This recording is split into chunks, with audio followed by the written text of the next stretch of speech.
Alrighty, what's up everybody? Peter Joseph here for video number 2 on your 2 for Thursday. This time, right here on the Peter Joseph channel, youtube.com/Peter Joseph.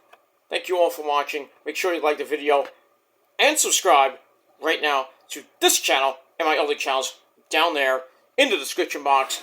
And as always, follow me on social media, Facebook, Twitter, and Instagram. If you're real, if you're not, please, get a life. Get a life and go somewhere else. And don't forget to share the video all over the internet. Most importantly, tap that bell, turn on all notifications so you don't miss the next video. That's it. Finito. Don't have to say anything else about that. So like, share, subscribe, hit the bell so you don't miss anything. And if this is your first time watching this channel, welcome to the party, pal. I hope you enjoy the ride. And if you don't, you can hit that X button and pretty much go fuck yourself. If you don't like it, get out of here. That's it. Simple to the point. Alright, video number 2 on this on your Thursday, late Thursday night here in the Northeast right now. Cold as balls outside. It's supposed to be chilly tomorrow. Well, later today, tomorrow, wherever you may be watching this. That's a tongueful. That's what she said. But anyway, I hope everybody had a great Thursday and have a great, safe Labor Day weekend. As of this video, it is now September the 1st, 2023. We have finished the dog days of August, and now we start September, the end of summer, pretty much this weekend. But officially, we got 3 weeks left officially of summer before we start the fall season. And then right around the corner, we got Halloween, we got Thanksgiving, and if you blink, if you blink, you're gonna miss Christmas, Kwanzaa, Hanukkah, and the end of 2023. It's fast approaching, ladies and gentlemen. We're about, get through September, all of October, all of November, and all of December. So basically 4 months. So it's a little over, I say 100 to about 125 days left of the year before we hit 2024.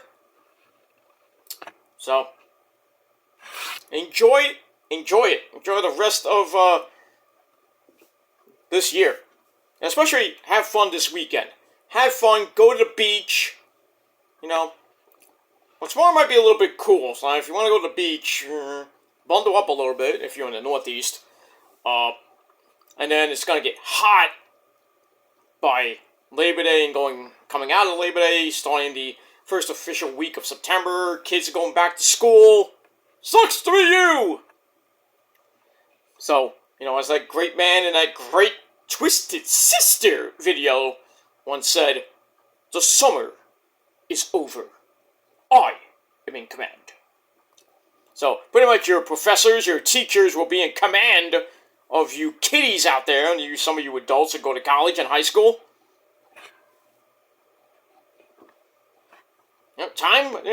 Summer's over. Time to go back to school.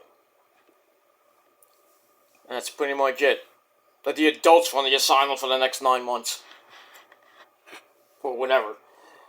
But in any case, that's pretty much it. So, I hope you have a great September. That's all that matters. And if not, well, it is what it is. Alright, enough about that. Boo! Funky! Let's get into the meat and potatoes of this video. As the title below says, on this video, check out my first video, by the way, on the PG Ranch channel, the very legendary PG Ranch channel. Did a did a long video. I didn't really want to make it that long, but I had a lot to say. And if you don't like me talking for 58 minutes, ranting and raving about an important topic like depression and suicide, then you can go fuck yourself. That's pretty much it. You don't like it? Too bad. Too bad for you. But you're still gonna watch. So yeah, I talked about a certain individual named Bud. Not gonna say his name. I put his name in the title. Basically, his channel name is the Flamehead97, but he goes by the name Bud, not Bud Bundy or anything like that, but Bud. Talked about his situation with him, and he's going through a lot of depression. He's had thoughts of committing suicide, dealing with monotonous idiot trolls. So, excuse me. So I kind of pertain that to, what I've gone through and going through. As I've gone through years and years and years with these obsessed stalking trolls. I just don't know how to shut up and think they're great, think they're big and bad. They're not. They try to run me off YouTube, but it ain't gonna work. But, he's getting the treatment, almost the same treatment as I'm getting, with people calling him a pedophile, which may or may not be true. I doubt it's true anyway. It's not true of me. So, then he's dealing with, personal problems, it's some stuff with personal problems with his family. It's just a real mess for this guy. So, he was going on social media and telling people that he wanted to kill himself. It's, I don't want to live anymore, And nobody should, be like that,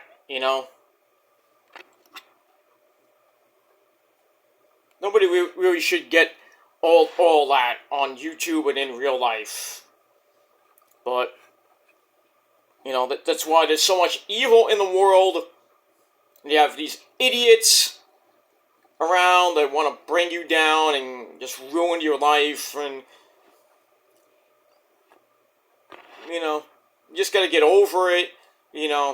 That's why I told Bud, just take a break from YouTube and social media for a little bit.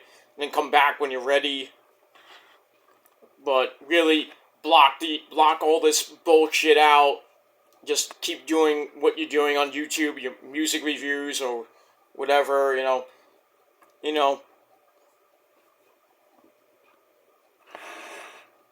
not alone, buddy. You're not alone. I've dealt with it. Other people I know have dealt with it. And it's just, getting to the point where these people that are doing this stuff to me and other people, they really need to be locked up. Throw away the key and have them never see the light of day. But, ignoring to a point works, but still they're gonna keep chirping and everything, and they want you to, they want to piss you off, they want to get you really riled up and mad and everything, and yell and scream, and stuff like that, but, it's just best to block them, ignore them, and not even care what they say or what they do, because they're ruining their own lives by doing this fucking bullshit, Just don't take the bait and, go back at them. I mean, it's self-defense, yes, but in a way, it kind of hurts you because, these people just bringing other people in that are innocent people, their families and friends involved. They think, that it's gonna make them great and make somebody kill themselves or delete their channels or go off YouTube for a while. You know, those people need to be held accountable. But you know, as much as you know, you can try to get the law, take the law into your own hands because you're in self-defense mode. Really, the justice system can't do much, but they can at least try to stop these people. But you know, these people are never gonna stop unless, like, they'll say, "Oh, if you stop, we'll stop," but they never really stop. Because that's what, you know, that's why stalking is a crime and everything else. Doxing is a crime.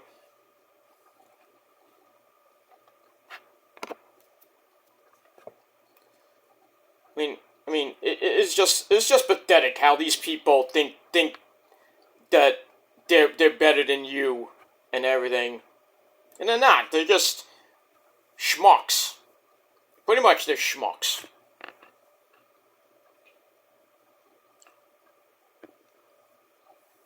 And that's pretty much it for that. So, watch the video. You know, I ranted a little bit about, you know, my own situation with,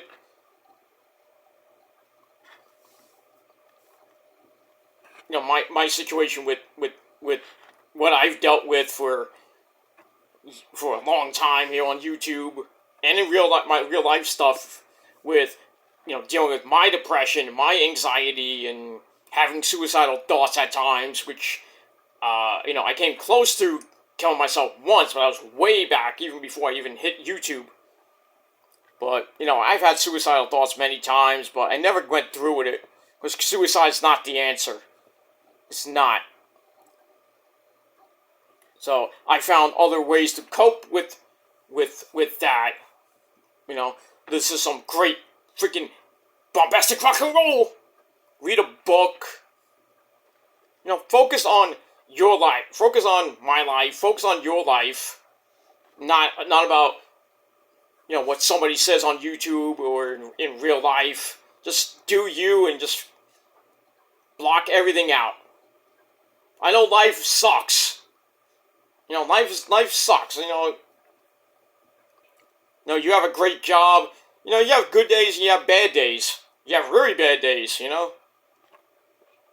But you have to get through it. As much as you hate your job sometimes, you know, you gotta get through it to make money.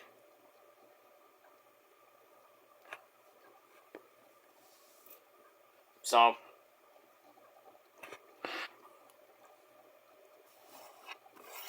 I hope that Bud's getting treatment, and you know, he listens to some of the videos that have been made about him, and I hope he gets the help that he needs, and you know, he doesn't do something really drastic. And like I said in my video, I really don't want to hear that you know, we have a death in you know, this community. It's not even a community, but I don't need to hear about another person that, you know, on YouTube that died. I mean, we already lost, you know, 2 people that I knew from the old school WC, and that was Cody Brander, who died about I think it's 3 years ago now, going on I think it's 3 years ago now. And another guy named Elder Sifu Elder. Talked about that. That was last year, but we don't need somebody that I know. I don't know Bud personally. I don't know him that well, but he does comment on my videos every once in a while. You know, sometimes on Instagram, on my posts and everything. Sometimes on Facebook too, but you know, I don't know him that well, but I don't want to hear, you know, that he just had enough and killed himself because, you know, of all the bullying and harassment and shit like that. You know, I just can't, because that happens, and the people that do that really should be locked up, and really should get the death penalty for that shit. They should. And YouTube should be held accountable for that, because their rules and regulations suck so bad that you have these idiots that dox, that harass people and their families and everything, that YouTube can't even do it that much. As much as, we report their videos. Sometimes it works, sometimes it doesn't, but they keep going. They'll make more fake channels.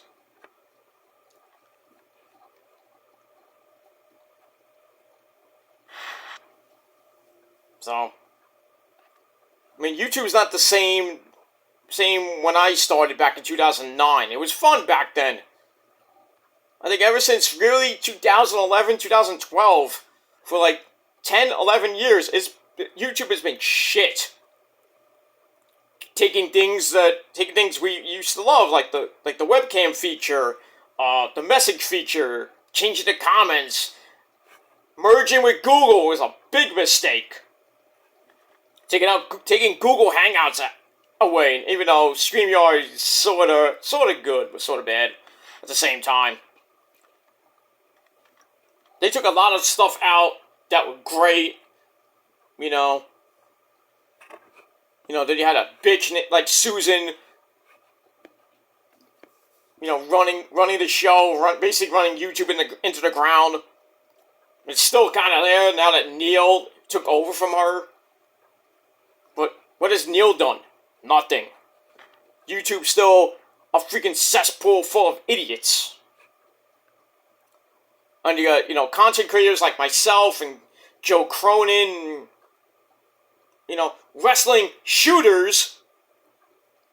They're trying, some of them are trying to make a living, and some of them are just, here to have fun, which is me. I'm here to have fun. I'm not here to, if I make some good friends and people sub to me, get to know me on a personal level, that's great. I met some great people here. But, there are others that, are just fucking schmucks. And they think that, I'm gonna harass this guy for 5-6 years.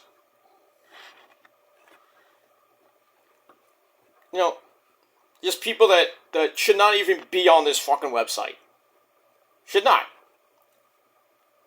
Because if all they're gonna do all day is do videos harassing people and doing lame as fuck critiques, it makes your channel just, stagnant and irrelevant, because nobody wants to see that every fucking day. It gets boring after a while. And I only come on here to do wrestling videos. I talk about sports. I talk about music, movies, whatever I feel like talking about. And I have fun. I know there's a lot of people that don't like me, and I it comes with the territory. But still, these people will still watch and obsess and stalk and harass. I've dealt with it for ever since 2011, for like 12 years now. But it's just the same bullshit that I've heard before. Oh, Peter's a pedophile, this and that. Same shit, different year. Same shit. It's just pathetic. It is just pathetic that these people do this stuff because of an opinion. They don't like this person. They don't like their videos and stuff like that. They want to make false accusations about people that are not true. They like to slander people, defame people. That's crimes, by the way. It is what it is. It is what it is, and it's just best to,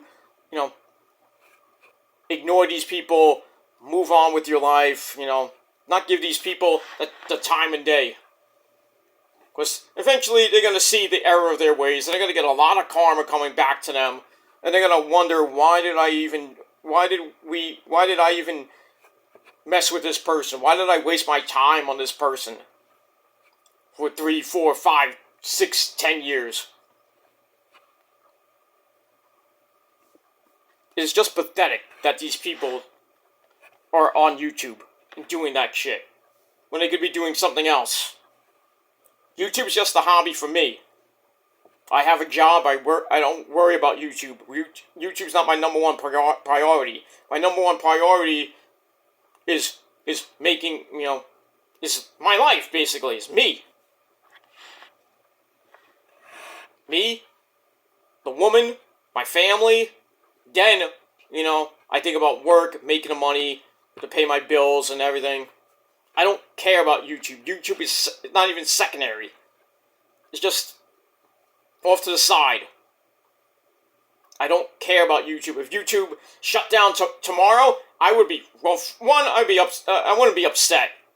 I would be glad because, finally, half these douchebag trolls will be gone. They can go to Rumble, they can go to other freaking video sharing sites.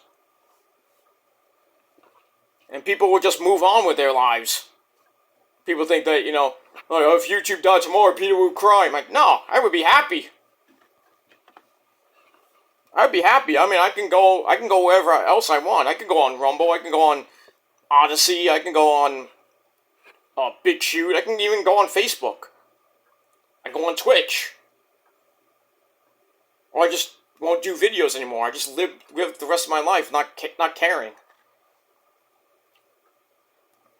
But, but it is what it is. I just don't think YouTube would ever shut down. It would never shut down. It's been around, I think, since 2005, 2006. 16, 17, maybe around 20 years. But like I said, it used to be fun. Not so much anymore. Not so much. That's why a lot of people are leaving. But you still got good people on here. There's some good people on here still.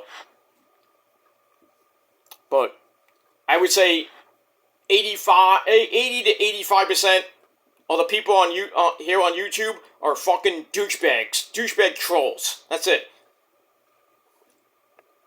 And the other 15 to 20% are actual real people that do great videos, like myself and Joe Cronin and everybody I know. But this website has turned into an asylum, run by it's basically the land of misfit toys, running the asylum. And as much as YouTube changes their terms of services almost every year, it doesn't do shit. That's that. Alright, so I went off on a little rant for like 23 minutes, and I apologize for that, but, I had to get my point across. And I had to give my opinion on it. Because that's what I do. I give my opinion. And if you don't like my opinion, well, that's too bad for you. Too bad for you. That's it. Alright, let's move on. Alright, on this late night, so check out the video about Bud and talk about depression and suicide and kind of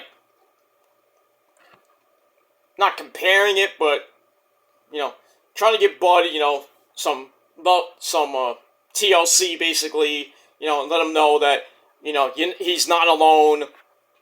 He has good friends on here that he could talk to, and just block out the negativity and just go about your life.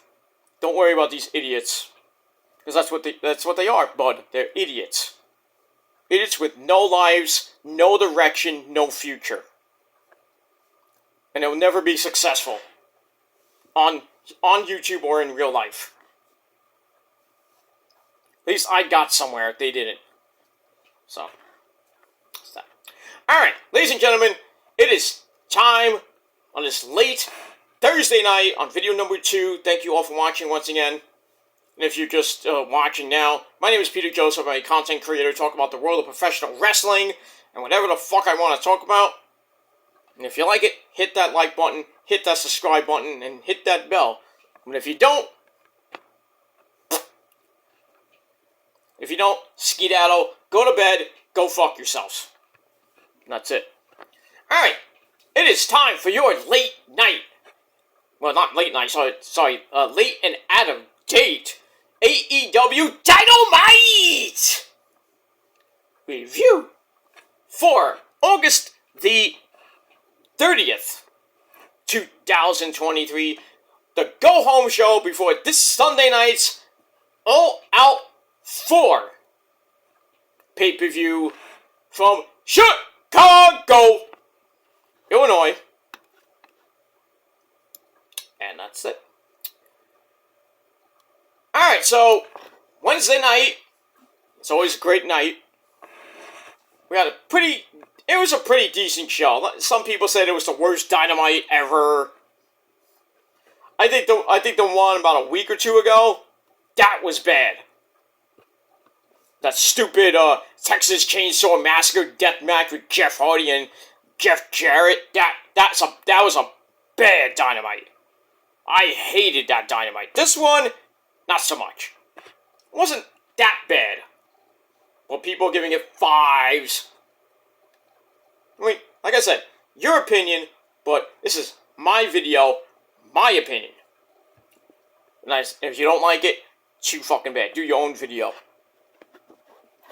That's pretty much it. Alright, so we're on the road to All Out this Sunday. Got a few more matches announced. Some interesting matches.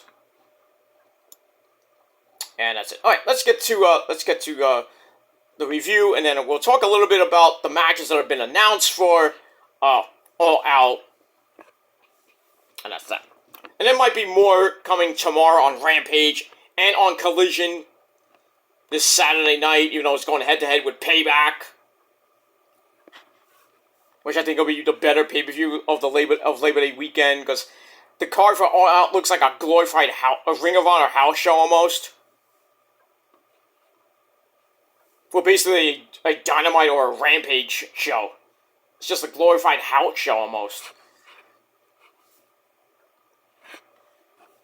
I really think Tony Khan, I know he's doing it probably next year. I would really consider moving All Out to later in September, like maybe the week after that, after Labor Day. Not do it Labor Day weekend, but it's what he wants to do. So let him do what he wants to do. That's it. Alright, anyway. So we are from the Now Arena in Chicago, Illinois. And as always, our commentary team, the man behind the mask, Excalibur, Taz, Red Hook Willow, and the very legendary man himself, Tony Baloney Schiavone. Alright, calling the action on the best night of the week, which is Wednesday night, on TBS. So I got 8 o'clock, and we got that. Alright, so we start the show up with a recap of All In, which was a great pay-per-view. You know, it almost was ruined by, CM Punk and Jack Perry's altercation, which is still kind of ongoing. People saying that, oh, Punk's going to be in Chicago. I mean, it wouldn't be a pay-per-view without Punk in Chicago.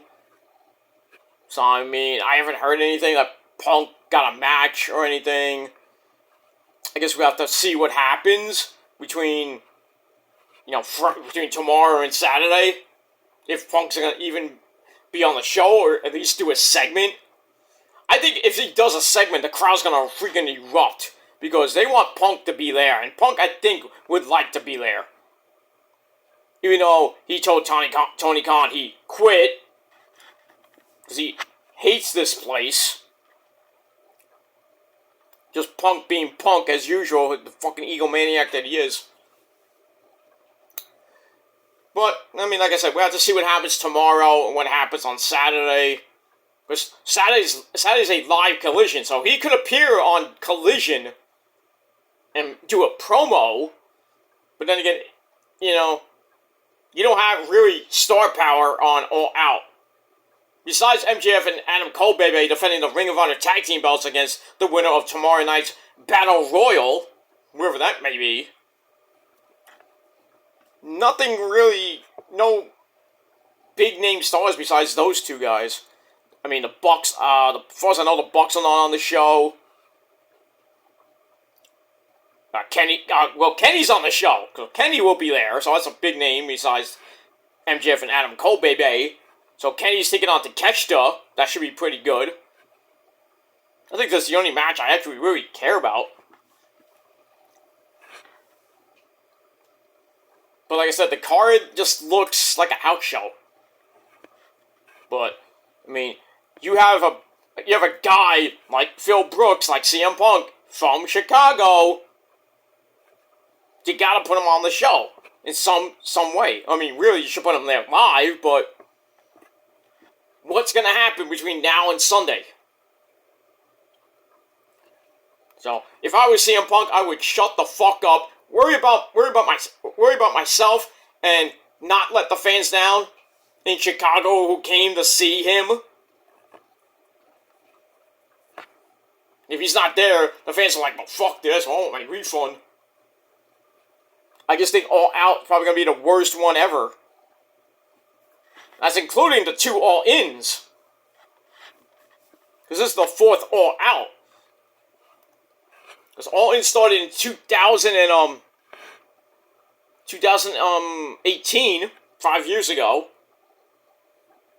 And then from 2019, 20, 21, 22, 23. Really, this is All Out 5, to be honest with you. It's All Out 5. I call it 4, but it's really 5. But, I just think this is probably not going to be a great pay-per-view. They can pull off great matches, but still. Pay-per-view in itself probably will not be that great. But you never know. They can pull a rabbit out of the hat, and it's a great pay-per-view like All In was. But I think the only match of the night will probably be Kenny and Takeshita. But we'll have to see. Anyway, we move on.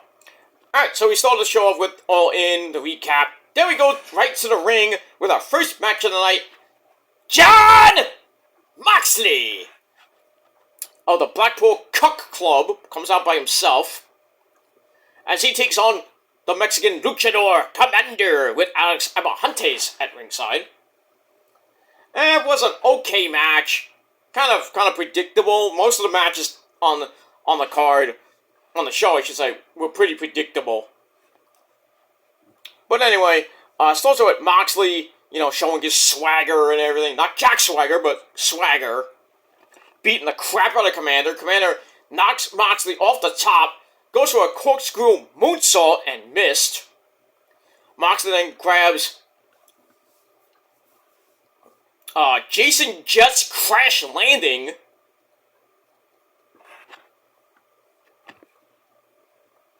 Whatever that is.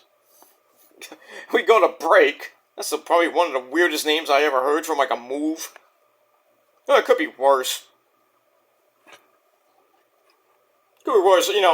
I've heard a lot of weird moves in my day of 43 years of watching wrestling when I was a little bitty Hulkster dude. Up to now, I have seen and heard worse names than Jason Jett's crash landing. Who the hell is Jason Jett anyway? Is that some Hammernager? Or is, Shawn Michaels was like, was that some mid-carder? I don't know. Anyway, so we come back from commercial. Commander grabs fights out of a 1904 front face lock, grabs a fireman's carry, flipped into a gut buster. Then he does a tightrope walk, shooting star press, which Moxley gets his knees up, and then Moxley hits a power driver for a near fall. He locks in the choke. Commander tries to fight out. He should have tapped out, but then he taps out to the cross arm breaker really quick. Doesn't 1, 2, 3. He tapped out in under 9 minutes. Moxley is your winner, and now he awaits to see who wins between Orange Cassidy and Pentagon. Well, I could say Zero Miedo, but now it's Pentagon Obscuro because he went back to the dark side.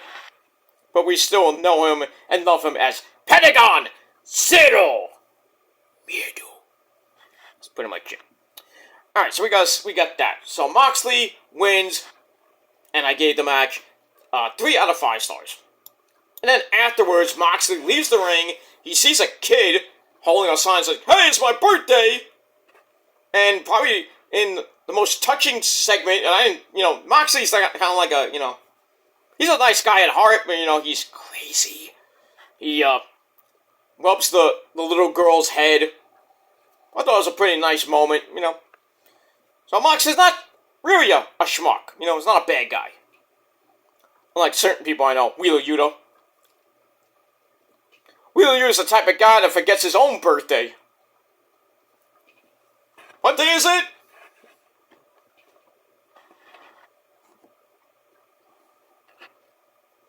Wheeler Yuta's the type of guy that doesn't turn his clock forward or back. That's why he gets up so late. Probably, I don't know. But Wheeler Yuta, that guy's a piece of shit. He fears Bob Ross. Haha. Wheeler Yuta's the type of guy that has no friends. He claims to have friends that don't care about him. Here's one. Wheeler Yuta's the type of guy that thinks he's a wingman, and he's not. Well, that kind of makes no sense.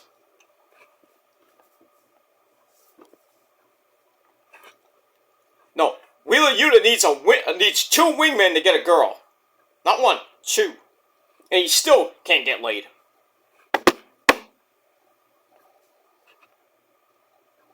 That guy is bad. He sucks so bad. He does. And we won't. We'll talk about him a little bit more later. Alright, moving on. Alright, so after that, we go to freshly squeezed orange juice, Mr. Orange Cassidy, the international champion. Not sure how many times he's defended the belt. Really 29 times about. He doesn't care because he'll keep doing it again and again and again. Because he's a fighting champion.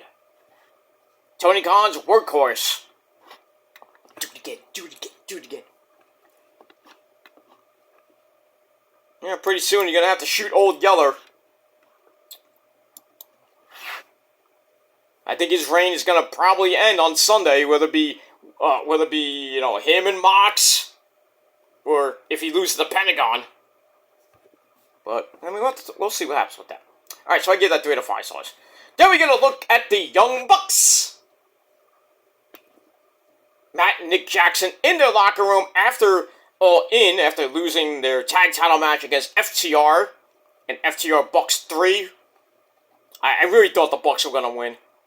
I really thought, but kind of shocked. Not really a shock, but FTR winning and now claiming they're the best tag team in the world. I mean, they got the belts to prove it, so. But anyway, speaking of FTR, fuck the Revival. Cash Glock Wheeler and Dax Harwood, they come in and ask, why didn't you shake our hands after the match? So the Bucks say, they were in the heat of the moment. They were pissed because they lost. But they admit that they were the better team.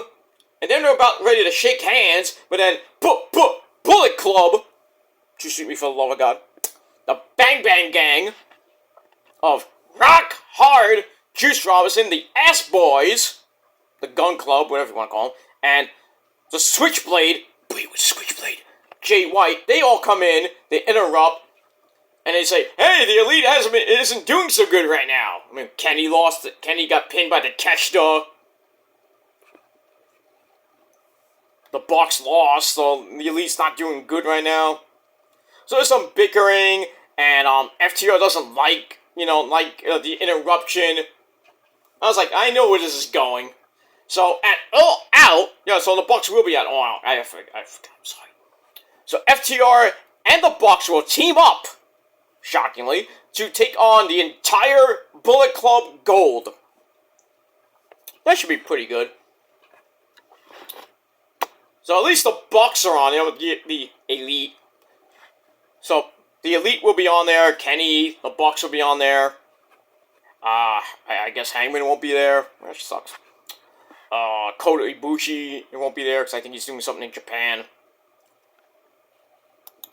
And that's pretty much it.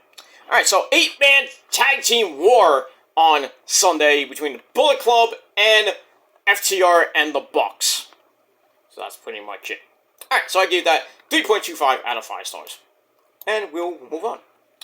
Alright, there we go. Look back at Paige, Saraya Knight, winning the women's title in her home country. Against Hikaru Shida, I guess still her bestie, Toni Storm, and Dr. Britt Baker, DMD, baby. So we see that, pretty great moment for, Saraya in her home country in front of her family and friends.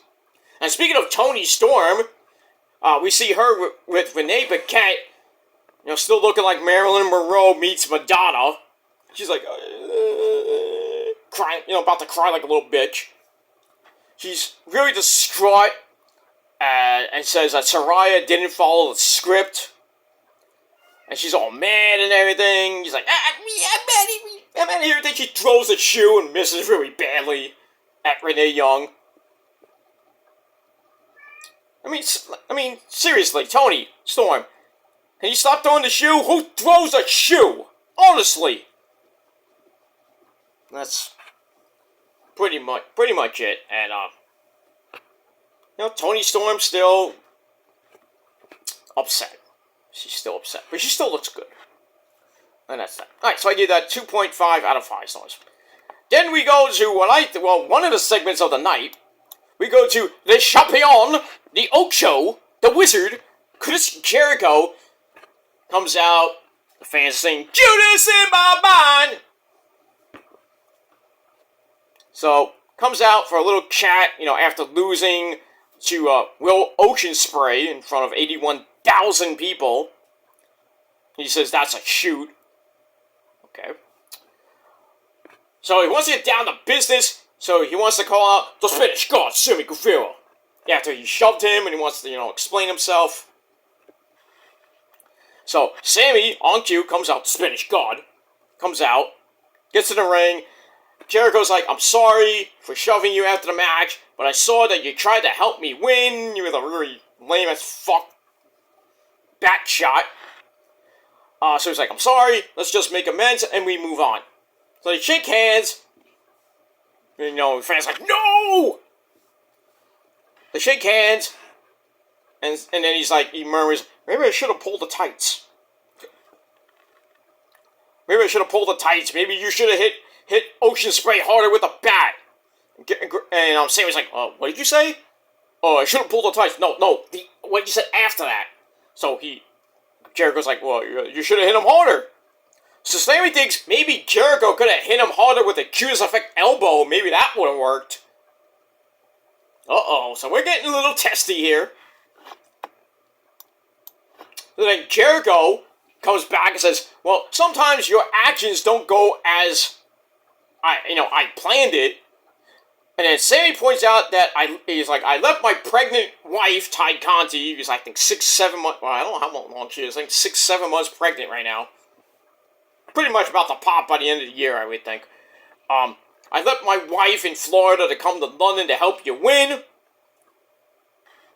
So then Jericho says, well, you were chosen to be on the show, and maybe you can wrestle on next year's show, in 3. So I was like, ooh. So then Sammy comes back and says, well, maybe you can avoid doing, I can avoid doing what you did and not lose. And then he went savage. He talks about Jericho getting drunk at a steakhouse and losing the belt outside of the steakhouse. So that they were about to, beat the fuck out of each other. So, fans are like, oh shit, he went there. So Jericho's like, you're funny. Starts cooling things down. It's like, all right, look. It's like, we shouldn't fight. Let's just team up as the Sex Gods, go after the tag team titles again, starting next week. So he's like, deal? Or no deal? So Sammy's like, Faye's like, don't do it, Sammy, don't do it. But then eventually Sammy, he has to, he's good, he always had Jericho's back. And they hug, and he shakes Jericho's hand and is like, deal, we'll team up next week. So we'll see how long this goes with them. I think it's like, Adam Cole and MJF, the same freaking thing. They hate each other, but they love each other. When are they gonna, turn on each other? We still don't know. So kind of like that, so kind of like a part 2. But I don't think it's gonna last. But you never know. And that's that. Alright, so I gave that 3.5 out of 5 stars. And we move on. Alright, then we get a promo, basically, with Jon Moxley. I mean, Claudio's there, and that idiot Wheeler Yuta basically didn't say nothing. He's like, oh, he's all mad. He's like, trying to look serious for a Moxley promo. So basically, Moxley promises to win the belt at All Out, which he probably will. Whether it be Orange Cassidy or Pentagon. What's that? So, speaking of that idiot Wheeler Yuta, who's the type of guy who thinks he's serious, but he's not. So anyway, we get to our next match for the New Japan Strong Openweight title. We have Wheeler Yuta going up against the champion, the Madman, the Mad King himself, Eddie Kingston. Match was okay. Eddie chokes out Wheeler Yuta to start. That gets broken up, and then Wheeler Yuta cranks on the arm. Then a knee drop to the arm keeps Eddie down. Go to break and come back. Eddie comes back, knocking Wheeler Yuta off the top. Sets up for the rapid fire Piston Honda. E Piston Honda from Street Fighter. Chops in the corner. Goes to the spinning back fist to the future. Great movie, by the way. Back to the Future, of course. The greatest 80s movie ever. You want to debate? Let's go. That gets blocked. Wheeler Yuta grabs a bridging German suplex for a near fall. Eddie comes back with a Saito suplex, also for a near fall. But then Wheeler Yuta hooks something like an angle slam. Kind of like a half and half angle slam for a near fall. Goes back to the arm, but Eddie's like, well, fuck this, man. I'm putting this motherfucker away. He gets back up, hits not one, but 2 sick-looking back fists, knocks Yuta the fuck out. And he wins the match and retains the New Japan Strong Openweight title in under 9 minutes. And that's pretty much it. Match itself was okay, not great, but at least as long as Wheeler Yuta didn't win, makes me happy. So I gave it 3 out of 5 stars. After the match, we see Eddie screaming, and then we see Claudio come out, and Eddie's still yelling at him because he still hates this guy. Legit hates him. And so Claudio comes out, grabs Wheeler Yuta, and carries him to the back. That's it. Like, Eddie's screaming at him, and Claudio's just like, not hearing it. And we'll see what happens with that. I really believe Eddie Kingston and Claudio will probably have a Fight Without Honor match at the next Ring of Honor pay-per-view, or I would do it at Final Battle. I mean, it has to go all the way to Final Battle, I think, in December. And for the love of God, Tony Khan, make Final Battle back in New York at the Hammerstein. Please. We haven't seen it in 4 years now. 4 years. Final Battle hasn't been in New York. 2019 was the last year. Because of the pandemic, they couldn't do it in 2020. 2021, really didn't, the last last 2020, 2021 were in the bubble in Baltimore, basically. Last year was in, I think it was in Texas. Texas? So, hopefully, this year, they'll bring it back to where it really belongs, and that's New York City at the Hammerstein Ballroom. Not the Hammerstein there, Mike Bennett. Hammerstein, because we all know who built that place. That's Kevin fucking Steen. You don't believe me? Go watch his promo for 2011. Go, do it now. Do it right now. You don't believe me? You don't believe Kevin Steen. That's pretty much it. Kevin's my boy and everything, and I was actually at that show. He was in the balcony yelling at Davey Richards saying, "You suck!" Right before, when Davey Richards had the belt when he beat Eddie Edwards. And then Kevin Steen was in the crowd. At the time, he was, like, suspended. He was out of Ring of Honor. After, his Fight Without Honor retirement match. Well, his Fight Without Honor match at Final Battle 2010 with Generico. And Generico beat him, and then Kevin Steen went away because he had to get knee surgery. It was just, it was storyline, he goes bye-bye. Well, legit, he goes bye-bye, but storyline because he came back.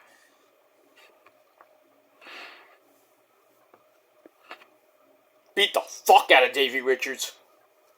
I think it was in Toronto. I forgot what pay-per-view that was. I think it was Global Wars. And then he went on that long as fuck. He went on a year-long freaking killing spree. I mean, highlighted by, Generico, Steen, Ladder War 4. I was there ringside with the missus. Because we're VIPs.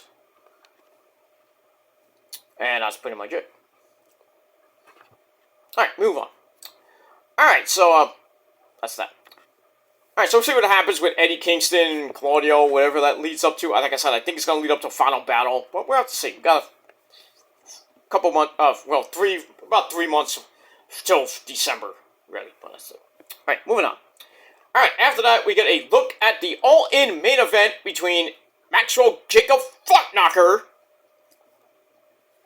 MJF, retaining the belt over Adam Cole, baby, in a classic. Good storytelling. Roddy screaming his lungs out. MJF, wanted to hit Adam Cole with the Dynamite Diamond Ring. Couldn't do it. Adam Cole wanted to hit MJF with the belt. Couldn't do it, even though Roddy's telling him to do it.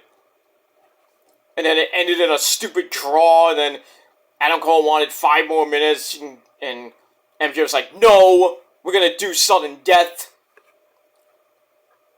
And then MJF, pinned Adam Cole with a freaking not even a fruit roll-up, a inside cradle.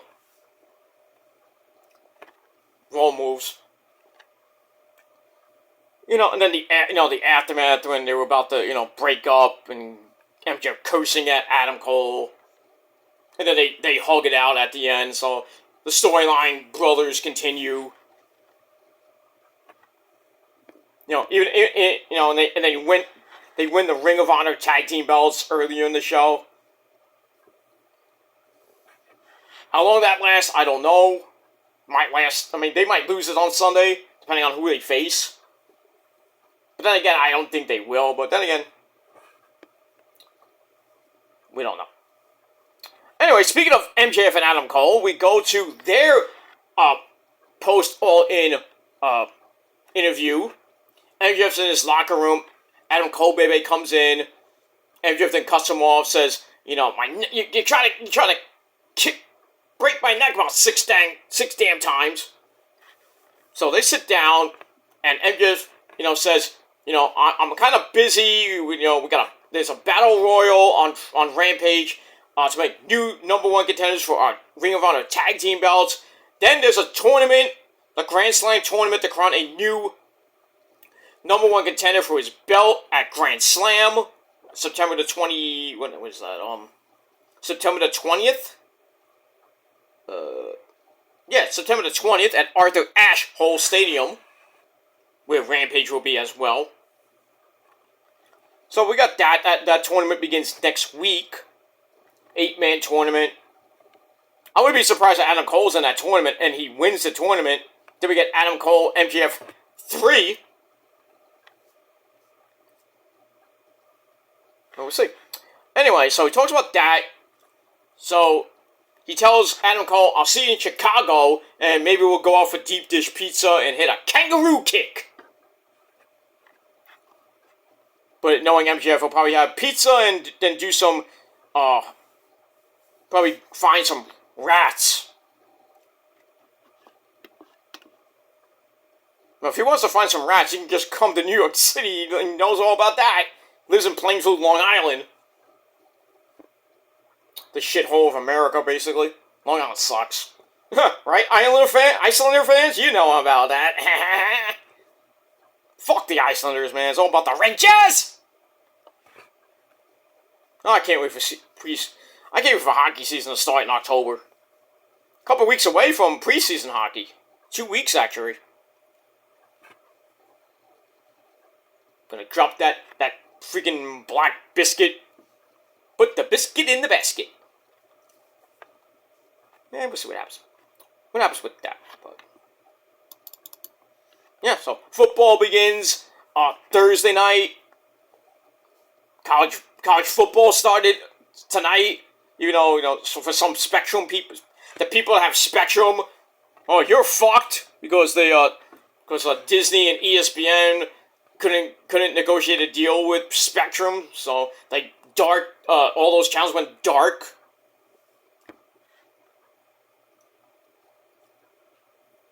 Sucks to be you. I mean, it happens on Dish sometimes. Some of my local channels go dark. So even some of the the other channels I watch, they go dark sometimes. I'm like, no, I need to watch that. Especially if I'm watching like Fox, like I gotta watch SmackDown. Or I have a show that I DVR on one of the local channels. That sucks. And it's all about the money. With these stupid cable providers like Spectrum, Optimum, Verizon, whatever you may have, Comcast. It's all about money with these freaking companies and freaking TV stations. They negotiate a deal, and who gets screwed the most? We do, and when the bill goes up another $5, $10. Stupid. Very fucking stupid. And that's why, a lot of people not even getting regular cable anymore, and not getting like Optimum or Spectrum, or even Dish.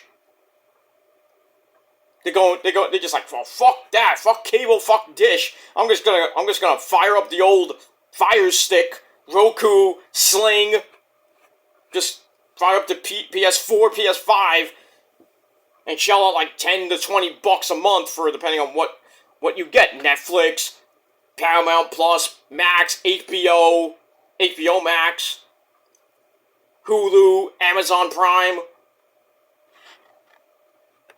So you can watch, and Peacock as well. So you can watch wrestling, or, you get the TBS app, the TNT app, the Fox app. So you can stay up to date with wrestling. But if you have a computer, you can go on any freaking wrestling stuff. Well, you can just find it for free on whatever you can find it on. I watch pay-per-views on Watch Wrestling, so for free, even though the quality looks like shit, I think it's not the quality, it's just my computer just runs like shit, but I still can watch the entire pay-per-view. So I get it for free. And sometimes I watch a Raw or SmackDown or NXT. I don't even watch it on the TV sometimes. I watch it on the stream. The same day or the day after that. But for all you people that watching college football right now, if you have Spectrum, you're fucked. until they make a deal. But like I said, the customer gets screwed. Because they gotta pay more money every fucking year. The bill goes up every year. I know mine's going up next year. You're paying almost what I pay now. A little bit more. For the rich man's cable. Make it more expensive. But my internet, not so much.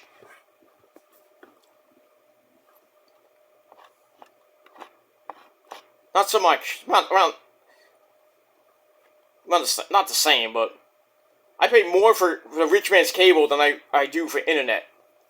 Let's just put it that way. That's that. We move on. Alright, so we got Adam Cole, Bebe, and MJF defending the Ring of Honor Tag Team Championships against a team to be determined tomorrow on Rampage. So we got the Hardys in there. I think the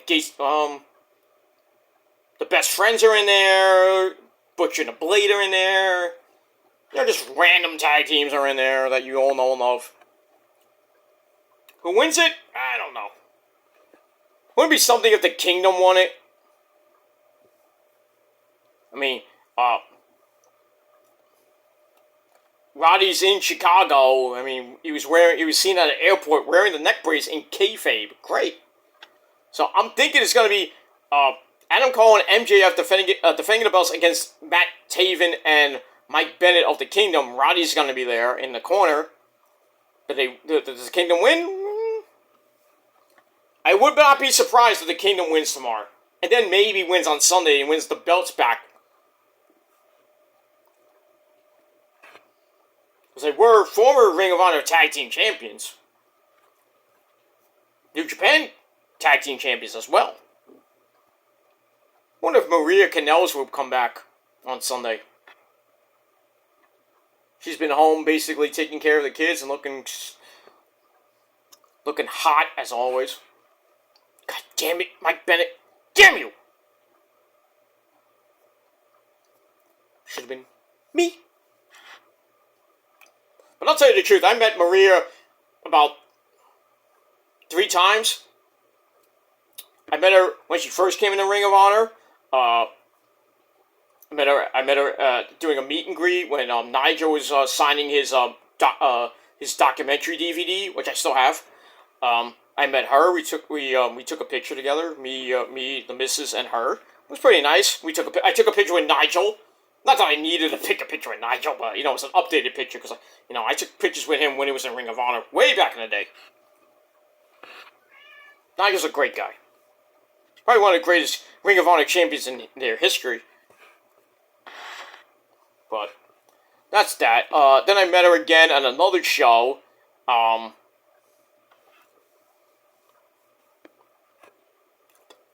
got her autograph. But I wanted a picture. She said, "Oh, that's extra." I was like, God damn, I didn't have enough money for it. Then I met her again at an indie show where it was Mike Bennett and it was supposed to be Mike Bennett and Matt Taven, and I think going for the tag team belts, but Matt Taven had a prior commitment, so then Brandon Cutler took his spot. They lost, obviously. But, Maria was there with Mike Bennett and Brandon. I met Brandon. Asked him if he was doing BTE, and he was like, I don't know. And then he did it anyway. You bastard. And you only see me for I'm like a nanosecond in the crowd.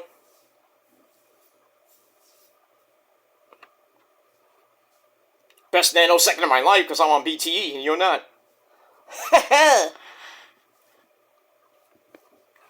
Anyway, but I said hi to Maria and I said hi to Mike and everything. That's pretty much it. But they're good people. But, we haven't seen Maria in a long time. We did see her on Ring of Honor TV, I think it was a week or two ago, talking to Layla Hirsch. I don't know what that situation is leading to, but maybe Maria will come out of semi-retirement and fight Layla Hirsch. That's a bad idea. But maybe Maria's recruiting some recruits. You know, maybe forming like a stable with her and Layla Hirsch and maybe some other people. I don't know. But she hasn't been by the side of her husband and Matt Taven at ringside for about a month or so. But, she's doing her own thing, taking care of the kids and having fun. But I hope to see her on Sunday. Well, we'll see. Anyway, we move on. Alright, so we get Adam Cole. We got the Adam Cole MJF segment for the Ring of Honor Tag Team belts. We got another goddamn tournament coming up next week for the Grand Slam tournament. That begins next week and it ends at Arthur Ashe Stadium, September the 20th. MJF defending against the winner, whoever that might be. I think it might be Adam Cole. I'm thinking, but it depends if he's in it. But we'll see who's actually in it next week on the program. Yes, I know. You might have heard my cat in the background. She wants some treats. I'll give it to her in a little bit. Not those kind of treats, you idiots, because I don't do that shit. Whether you think I do or not. I'm not going to go there. I'm not even going to touch that subject anymore. Stupid joke that I shouldn't have even said last year, but I don't care. I don't care. Because everybody takes what I say so fucking seriously. And then wraps it around their fucking small finger that makes memes and stuff, They try to embarrass me and it doesn't work. But I don't do that, I'll tell you that much. I don't rape my cat. I rape, I get real pussy, and that's from the woman over there. Where is she? She's sleeping. That's where she is. That's why we haven't seen her. She's busy. Who gives a shit? She left you. No, she didn't. You can't prove that either. But that's pretty much it. You think you know everything, you don't. You don't know my personal life, so stay out of it. For your own good. That's it. Alright, after that, we go to the back, where we have Renee Young talking to Sammy Guevara, who's still interested in bringing the Sex Gods back. But then Don Callis comes in, and Sammy's like, get out, get the fuck out of here, and Don's trying to touch him. He's like, don't you fucking touch me, I will drop you where you stand, dude. Like, Sammy doesn't want to hear it, because I already have a family, so get the fuck out of here. Don's like, okay. I bet you nothing he's gonna try to get Sammy to turn heel. Because Sammy's kind of like a babyface now. We don't know if he's a babyface or he's a tweener. But I just can't see him turning on Jericho and joining up with Don. And Takeshita and whoever he has. No. Sammy should just go on his own and just do him. Not like, do his own thing. Go solo. Go for the TNT title. Go for the world title. He deserves that. But we'll see. Alright, so I get that 3 out of 5 stars. Let me move on. Alright, after that we go to the second segment of the night. We have Adam Cole, baby! Boom! Comes out and it's story time with Adam Cole, baby! Talks about how special All In was for him. Yeah, he lost in the main event, but he's going to get another shot eventually. But concerning his best friend MJF, he already has a bad neck, but really not, as they'll be ready to go for Chicago at All Out to defend the Ring of Honor Tag Team belts. And he's going on and on. Then we hear, Adam! Adam! Adam! And Adam's like, fuck! This fucking stalker! Stage 5 Klinger himself, Roderick Strong. Roddy comes out with the rest of the Kingdom. I'm Matt Taven and Mike Bennett. They get in the ring. And I think it was, no, Roddy says, you care about MJF's bad neck, but not my neck? And then Mike Bennett gets on the mic, gives us a good old-fashioned history lesson with Cole back in Ring of Honor. Talk about 2010 when they arrived in Ring of Honor, when Mike Bennett was known as the Prodigy, going for the TV title that Christopher Daniels had at the time.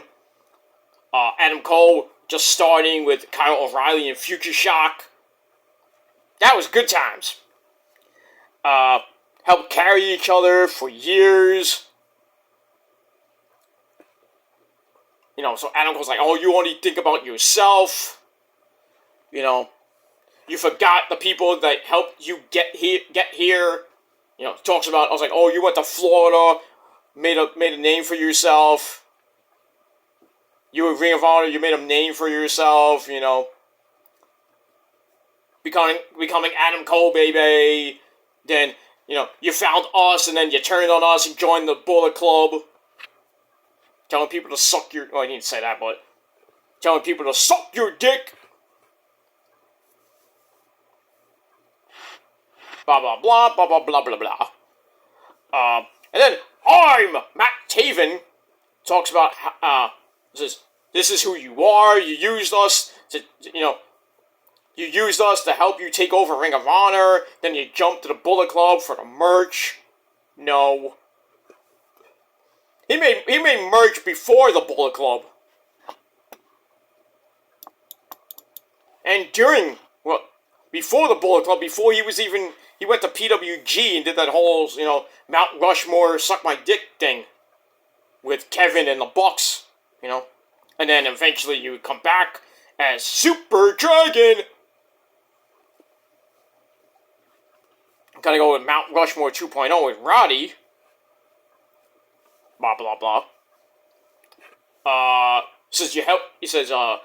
You went to Florida, like I said, you went to Florida where all your friends helped you keep the title for over a year. So then Adam Cole finally gets a word in edgewise, says, MJF is my friend. You can say he's my best friend. And then Roddy gets all pissed and says, well, I'm entering the tournament to become the new World Heavyweight Champion, which you couldn't do, Adam. And he's like, I don't care how hurt I am, I'm a wrestling legend. I don't know about wrestling legend, but he's a pretty damn good wrestler. So that was that. So they all leave, and Cole's like, oh. He's like he's like, I'm trying to do the right thing. So it kind of makes sense that the Kingdom wins this Battle Royal tomorrow night, and they possibly beat MJF and Cole thanks to Roddy. So they get the belts off MJF and Adam Cole. Maybe that'll start the tension a little bit, like. Cole will enter the tournament, win the tournament. Maybe he faces Roddy in the finals.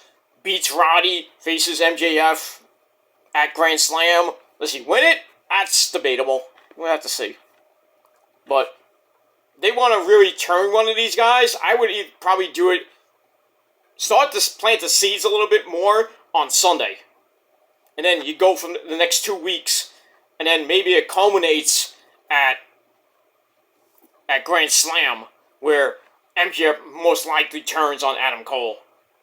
And then Adam Cole will probably go into feuds with Roddy and the Kingdom.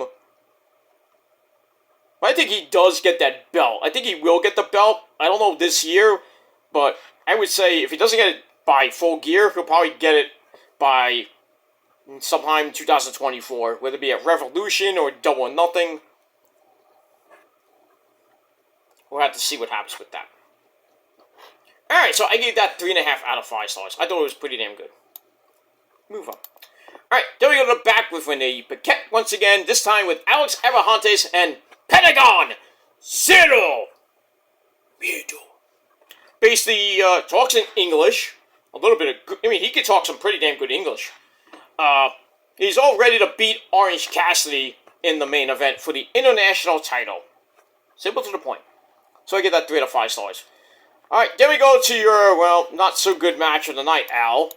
We go to the women, not around the death slot. It was like around 9:05, 9:10. So we had 6-woman tag team action. We had Marina Shafir and her bestie, the native beast, Nyla Rose, teaming up with the queen herself, Emi Sakura, as they take on the the TBS Women's Champion, that's Chris Statlander, as she teams up with the former AEW Women's Champion, Hikaru Shida, holy Shida, and their partner, Dr. Britt Baker, DMD, baby. This match stunk. Just say it right there. This match was so bad. We got a lot of hair twisting. It just looked discombobulated. I was like, what is this match for? Why is this match happening?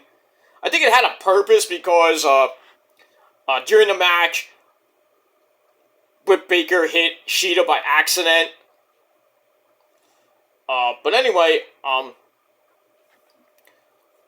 so Chris Statlander, Hikaru Shida, and Britt Baker win the match after, I think it was Statlander hits Wednesday Night Fever. Not like Saturday night, but, Saturday night's a better night for Night Fever. So she hits that, finishes off Marina Shafir in 7 minutes. Match was 2.25 out of 5 stars. After the match, Ruby Soho. She comes in, runs in for an attack on Chris Statlander. And I think that's setting up a match at All Out for the TBS Championship. So we got that. Speaking of All Out, we got some more matches to announce. We got a video about former Ring of Honor television champion, the leader of Shane Taylor Productions, that is the man himself, Shane Taylor, who won the tournament to crown a new #1 contender for Joe's belt. So that match is going to happen at All Out. Interesting. Surprised it's not on Ring of Honor TV. But why not? Let's do it on the pay-per-view. Why not? Alright, so that should be a slobber knocker, big beefy men slapping meat in that match. I think it might be a good test for Joe. I still think Joe's gonna retain. I think he's gonna hold that belt to a final battle. Who does he lose to? I have no clue. I don't even know. I mean, he beat Dalton Castle. He beat Wardlow to get the belt last year.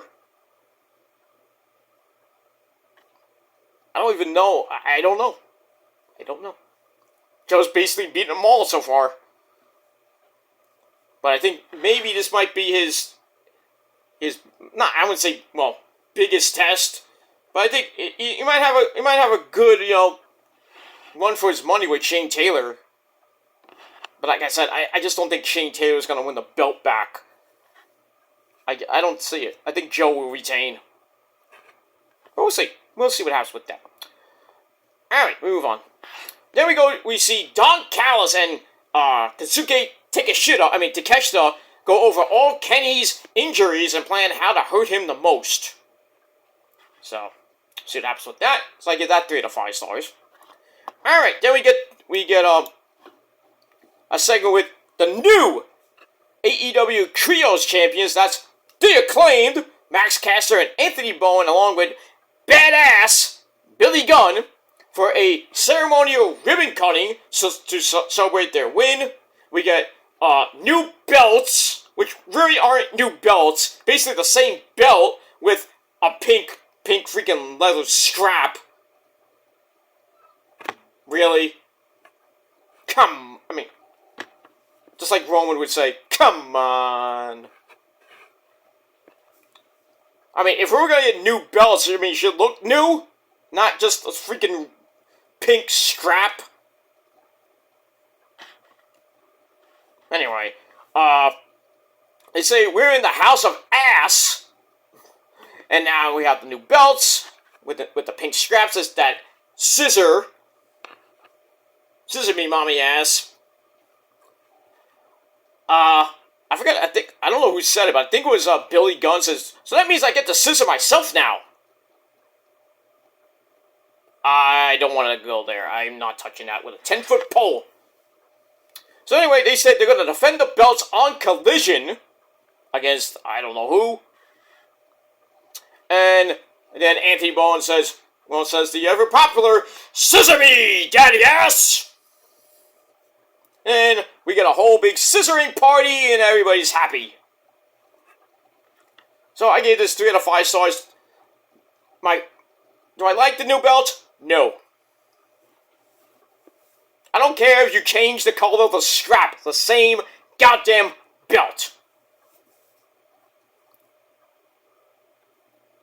You want a new belt? Do what WWE did when John Cena turned the WWE title into the spinner belt. And then the U.S. title with the spinner belt. And then when Edge beat Cena, I think it was at the elimination. No, not the elimination. It won it. Well, after Cena defended it in the elimination chamber, it was at New Year's Eve. Not New Year's Eve. New Year's Revolution, where he cashed in the Money in the Bank. He beat Cena. Then he changed the belt to the Rated R belt. Eventually after that, I think the whole Lita and Edge sex celebration, he changed the belt to the Rated R spinner belt. And then the U.S. title changed back to the old school belt. Now it's what it is now, which I think is pretty damn nice. The stupid tag team belts need to get changed. Seriously, they need to get changed. Because they look like freaking nickels and dimes and copper, whatever it is. Hideous. I mean, the new look belts, not a really big fan of the World Heavyweight Championship. Because basically the big gold belt with a big WWE logo in it. Stupid. And then Roman's belt, the Universal Championship, whatever it's called, the Undisputed title, basically. Because they got rid of the blue belt, finally. Because he gave it to Bray in a great, he didn't, we should have saw that live in the ring. But Roman came to SmackDown to give the Blueberry belt, an homage to Bray and everything. I don't know what happened to the WWE title, the black belt, the licorice belt. But now he has the gold belt. Which is basically the WWE title, just with gold in it. Could have just gave a brand new looking belt. Same thing with the women's titles. Basically the same, it's a carbon copy.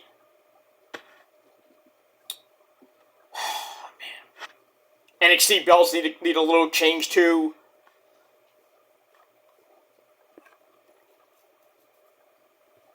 I'm just saying. Can we get some new look belts, please, in WWE? But I do not like the Acclaim's belts at all. People say, oh, it's nice! I mean, like I said, it's your opinion, but this is my opinion. I hate the new belts. I hate it. It's just a pink fucking strap. Pink! Now, I don't know if it's for breast cancer awareness, that's fine and dandy. But it was for just to be, because they're, not because they're gay or anything like that. Not that Billy Gunn's gay, but just for that, I think that's a kind of corny reason to change the belts to that color. Could have been worse. It could have been puce. Or pralines and ick. Wayne's World 1 reference. But anyway, yeah, so the Acclaimed, they're going to be on Collision to defend the Trios belts. Segment I gave 3 out of 5 stars. Alright, then we find out the teams that are in the Rampage Tag Team Battle Royal. the Hardys, the Best Friends, a couple other tag teams. The Kingdom will probably be in it. I think they will probably win the belts. Win the Battle Royal, then maybe win the belts on Sunday. Well, we got that.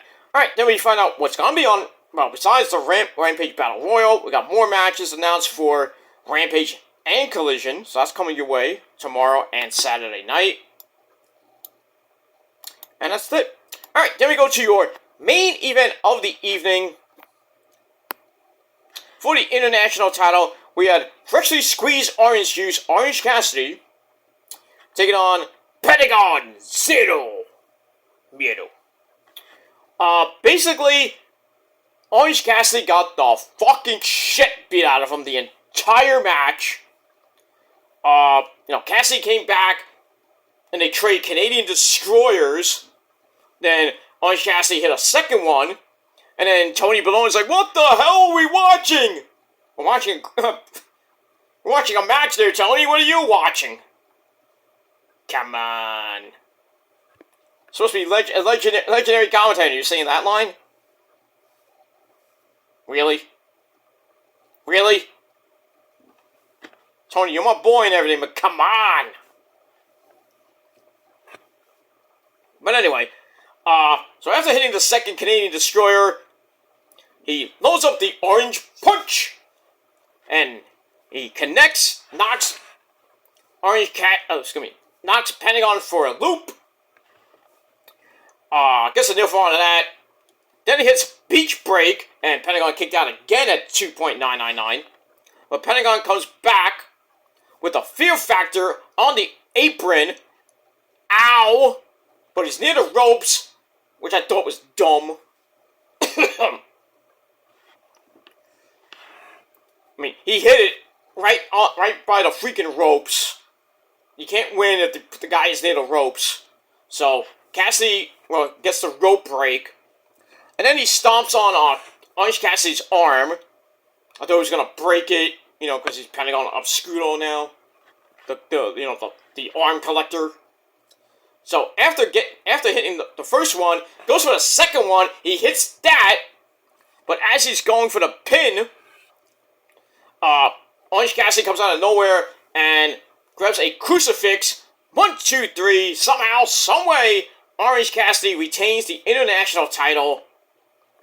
In a match I gave 3 out of 5 stars.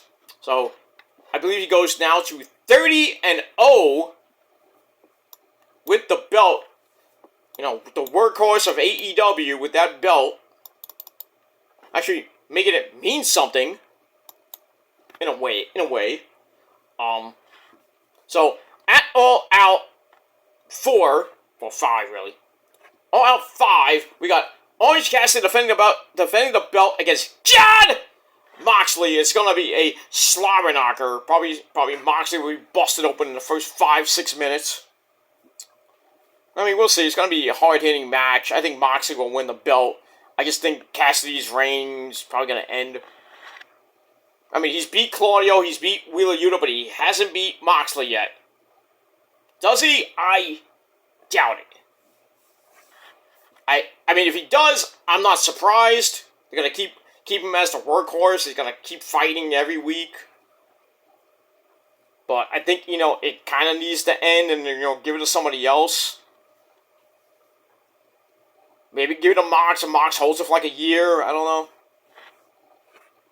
So we'll have to see. But anyway, after the match, Orange Cassidy grabs a chair, and he cuts probably one of his best promos ever.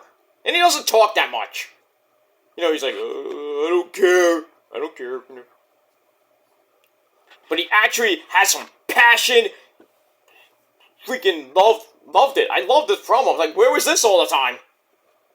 But anyway, he talks about how he's so tired, and every title defense makes the backpack feel a little bit heavier. But he's ready to fight on Sunday because he's tired of being told he shouldn't be champion. He says, I will always be the international champion because I'm freshly squeezed Orange Cassidy, and I don't even need a goddamn catchphrase. So I'm like, right on. Right on. He doesn't need a catchphrase. He doesn't need some, better than you and you know it, stuff like that, or Adam Cole, baby! You know, he just does this and then puts his hands down his pants and you bet he feels nuts. But, you know, doesn't need a gimmick, doesn't need anything. Not to say he's like, you know, the late great Chris Candido, no gimmicks needed, but, like I said, he's the workhorse of AEW, and finally, he freaking speaks the truth.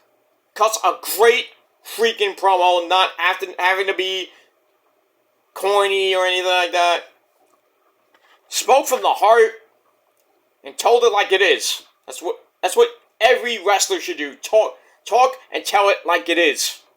Not give these stupid, corny as fuck promos. Suffer, even Roman back in the day cut really stupid, lame as fuck promos. Suffering succotash, son. But now he cuts epic fucking promos. I mean, because he's Roman now. He's our tribal chief. 1,100 days. Right? He hit the 3-year mark. Now he goes beyond. Start year number 4. About to hit 1,100 days as champ. I don't know when we're going to see the guy yet. I don't know if we're going to see him on SmackDown tomorrow. I don't think we will. I mean, Jimmy will be there tomorrow. And John Cena will be there, but nobody gives two shits about John Cena. Will we see Roman again? I don't know. He could stay on the Isle of Relevancy, sipping on margaritas and banging his wife. Not in missionary position, because that's boring. He'll tell you himself, missionary position every single night! Yeah. Is this boring? It is, truly. Missionary position is boring. You doing all the work. I mean, let the girl do all the work, let her ride your dick from front or behind. It's great. Or just, you take control and fuck the shit out of her from doggy style. Or in any other position you can think of. But, missionary position is boring. I don't do that. I don't like doing it with the woman. We spice it up. We go all around the circuit, you know what I mean? And yeah, I'm bragging. I don't give a shit. Because you're not getting any right now, are you? Nope. Because you be riding my dick. And I don't swing that way, so hop off. But your girlfriends and your mom can get on it. But I digress. Anyway, we move on. So this promo was great. Like I said, Cassidy cuts a mean promo, saying he doesn't need any gimmicks. I'll always be the champ. And then Moxley comes down the ramp. To end the show, they have a big, epic fucking stare down. That was it. Great fire promo from Orange Cassidy. I want more of it. Remember when it was I think it was a year ago, we had that Seth Rollins Riddle promo where Riddle was all serious, cursing out freaking Seth Rollins because he made fun of his ex-wife and kids and stuff. This is like the real Matt Riddle, not the corny, smokes 6,000, smokes a lot of weed and shit and acts like really corny, forgets his lines. That was the Matt Riddle I want to see. I want to see serious Matt fucking Riddle. Not corny, boring, I smoked way too many bowls. Corny as fuck Matt Riddle. I don't even think he cut those kind of promos in Evolve, from what I've seen. Well, I saw, I should say. And I only seen him I've seen Matt Riddle a few times in the indie circuit in Evolve. I seen him in Evolve when he came around my area. Even in some indie promotions like Tier 1 and FSW. not FSW, FBW. You know, he wasn't corny as fuck Matt Riddle. He was actually good Matt Riddle. Indie Matt Riddle. That's what I want to see. I don't want to see this, hey bro, let's go wear matching kilts. Let's call ourselves McGriddle. No. I want serious Matt Riddle. Are we gonna ever get it? Probably not. But really, he should freaking change it up, dude. Change it up. Because his promos are like missionary position every single week. Boring as fuck. But Cassidy, good job, my friend. Great job. Loved the promo. Loved it. I can't wait. I mean, it's going to be a good match. It's going to be a slobber knocker. But it is pretty much what it is. Alright, if I have a little bit of time left. I'm going to try to get the, I'm going to try to get the card for All Out 5 coming away Sunday. So I'll run down the matches. I'm not going to give my predictions until probably Sunday. Early Sunday before the pay-per-view. So we got that. So right now we have 9 matches. Crazy enough, we have 9 matches for this show.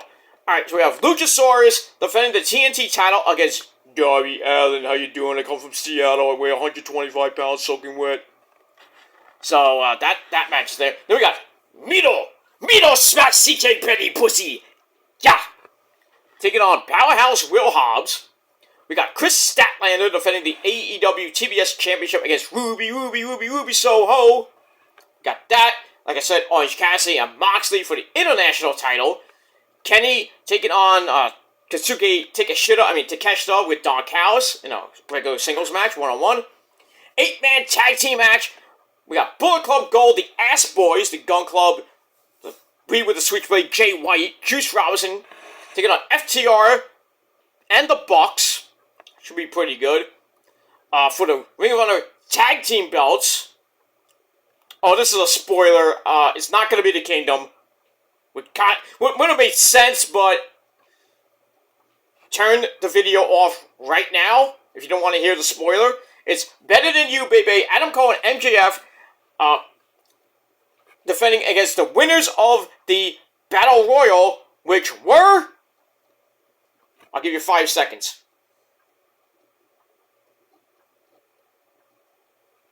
The Dark Order of the Beaver Boys, Alex Reynolds, and Johnny Hungy, John Silver. So there's not going to be a title change, obviously. Even though the Dark Order wants to be evil again. But, we got that. That's probably going to be your main event, I would think. But then, who knows. So we got that for the Ring of Honor Tag Team belts. For the Ring of Honor World TV title, we got Samoa Joe and Shane Taylor. And in a tag team match, we got Eddie Kingston teaming up with Shibata. Of all people, Shibata. Wow. Taking on the Blackpool Cook Club of Claudio and that schmuck Wheeler Yuta. Guess who wins that one? If you say Claudio and Wheeler Yuta, you are fucked up. And that's pretty much it. So we got 9 matches on the card. I don't think there may be an added match. I don't know, depending on what happens at Collision. There's no pre-show, unless they add a couple matches for the pre-show. If there is a pre-show. I would assume there might be a pre-show. But we'll have to see. But 9 matches on the main card. That's pretty damn nice. And then looking at the card, I think the match of the night probably will be... I would think maybe Omega and Takeshita will put on a banger. Miro and Powerhouse Hobbs would be a slobber knocker. The Bucks and FTR against the Bullet Club. I think that'd be a good match. And that's pretty much it. I think it's like maybe 2, maybe 3 matches that could steal the show and be good, at least good matches. The rest of the card looks like it could be thrown up on Dynamite, thrown up on Rampage or Collision. It's not a really strong card. Not that strong. And like I said, it's not going to be a great pay-per-view. If they pull it off and they get like a 7 or an 8, at least an 8, they have to do at least an 8, I think, to at least make it a great pay-per-view. But I'm thinking it's probably going to do maybe between 6 and 7 out of 10. I think Payback, with their card, which looks pretty good.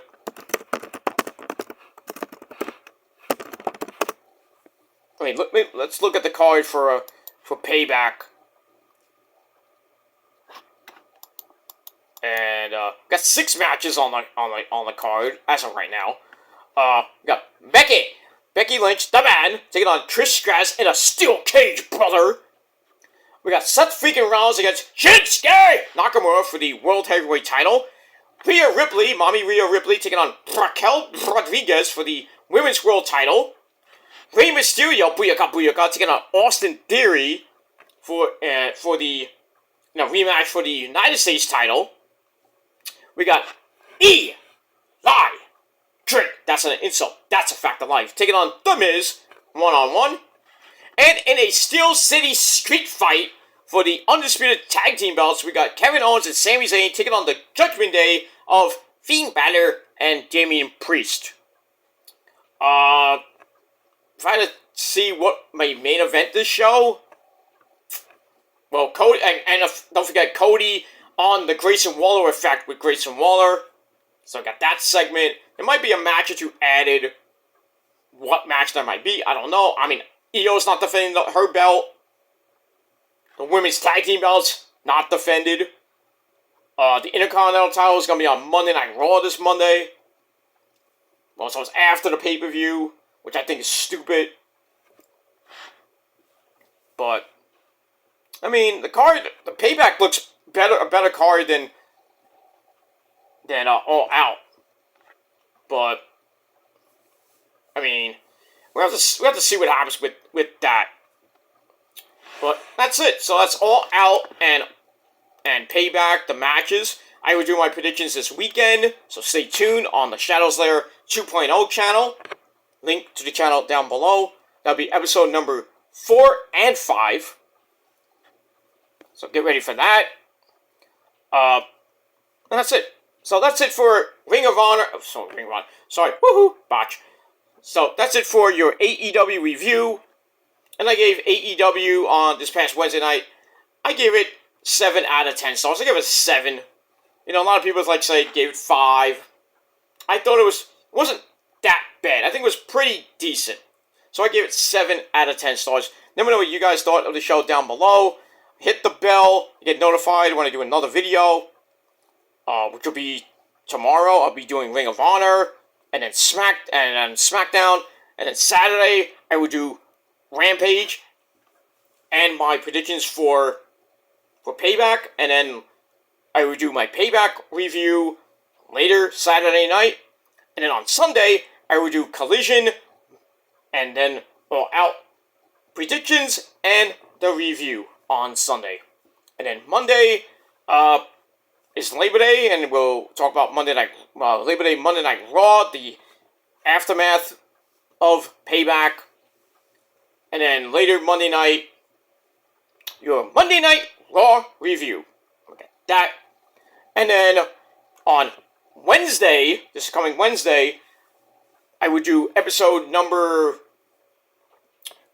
6 of the Shadows Lair, talking about football, your NFL preview for 2023, getting you ready for the NFL season, which begins on Thursday, the Chiefs and the Lions. We'll talk about the Niners, talk about the Jets and the Giants, everything else. Gonna be a good time, so hit that bell so you don't miss any videos coming your way this weekend and into next week. I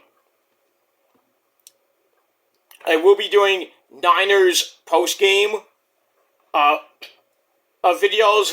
I'm not going to make it long, probably a little short, talk about the game and everything. So I'm going to be doing that on the backup channel. So stay tuned for that. If you're a Niner fan, come over to my backup channel. I will put that in the on Twitter for all you Niner fans out there, and even on the Niners YouTube page. I'll put it in the comments. So if you want to talk about the Niners, you want to hear post game instead of listening to the actual Niners YouTube channel, you can watch mine. Give you a fan's perspective of the Niners, and that's pretty much it. I'll talk about the Jets too, and the Giants a little bit, not too much, but the main focus will be the Niners, and that's pretty much it. All right, everybody, thanks for watching. I'm going to bed because it's late. It's 4 o'clock in the morning, but I don't work tomorrow. So I got Labor Day weekend off, so I'm going to enjoy my weekend. I got to do some yard work. I got to watch Payback. I got to watch All Out. Then I'm going to have a Labor Day barbecue with family, and that'll be it for, the end of summer. So enjoy your Labor Day weekend, everybody. Be safe. Don't hurt yourself or anything. Drink responsibly. If you're going to the beach, have fun. The beach will still be open. I think this for the final time this weekend, this year for the summer. That's pretty much it. Minor league baseball is going to be ending next weekend. The playoffs.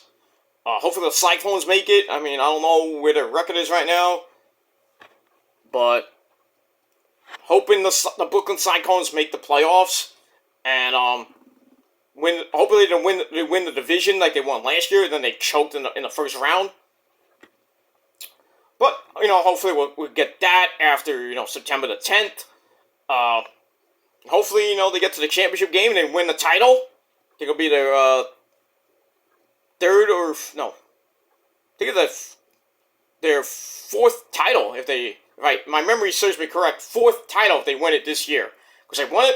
The very first, they won it the first year they were in existence. Then they were co-champions, so that counts as 2. Then they won it a couple years ago, that's 3. So if they win it this year, it would be number 4. And you think Brooklyn doesn't win championships. Or any Met affiliate. But it is what it is. The main Mets stink. They had a pretty damn good game on Wednesday night. DJ Stewart, 2 home runs, big time catch in the 10th inning. Wild freaking double play in the 10th inning to get out of a jam. And then they win on a freaking hit by pitch.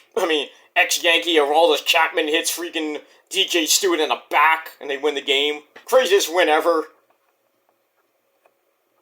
Not that it matters. A great win, but it doesn't matter because they were in last place. They got rid of Cookie Carrasco, thank the Lord. Get him out. Yankees not doing so great either. They got rid of Josh Donaldson, thank the Lord. For some reason they got rid of Harrison Bader. Why? I question that one. They got rid of a couple other guys. They brought up some guy named the Martian. Well, that's his nickname, the Martian. I forgot his actual name.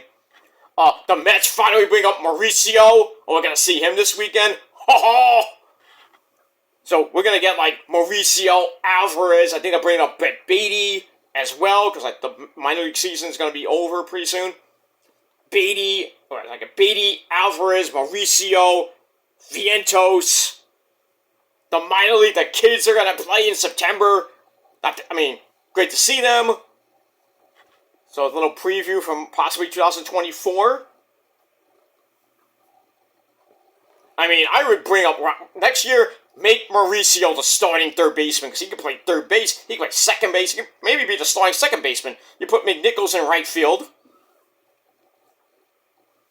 Then all you need is a left fielder. Because you got, you can put, how about put DJ Stewart on the team and put him in left? Or your DH.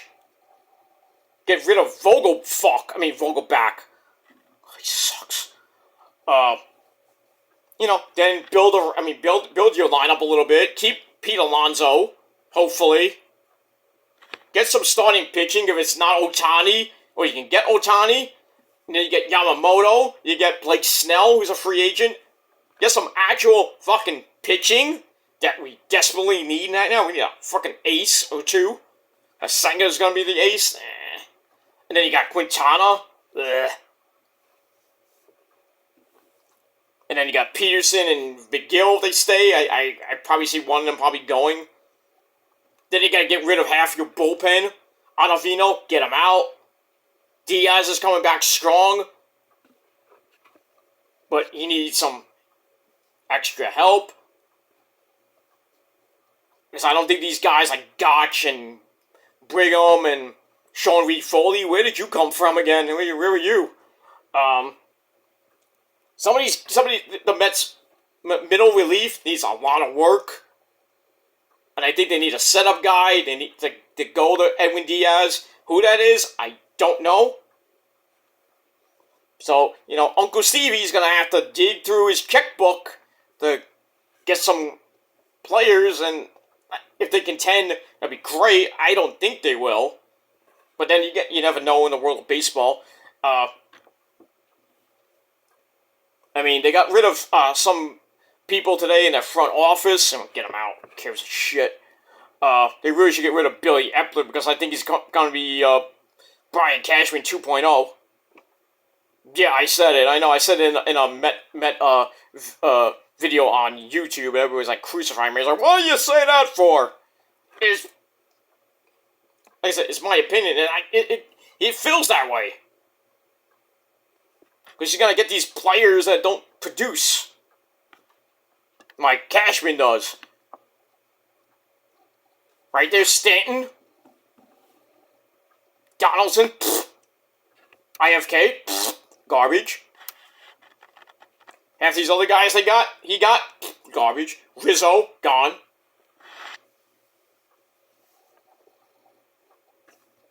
I don't know what their pitching's going to be next year. They're still going to have Garrett Cole. I don't know about Nestor Cortez, because he was injury prone this year. Judgy Wudgy was, didn't play, most of the year. So they're going to keep him. I think Severino's going bye-bye. Germán going bye-bye. I don't know who their fifth starter was. Who cares? So I think the Yankees need some pitching help. They need to kind of work around the lineup a little bit to fit around Judgy Wudgy. I don't know how many years Stanton has left. I think he should just go bye-bye. Retire. He's just damaged fucking goods. This guy gets hurt every year. Judgy Wudgy's getting hurt every year. Guess he needs to take some more of those steroids.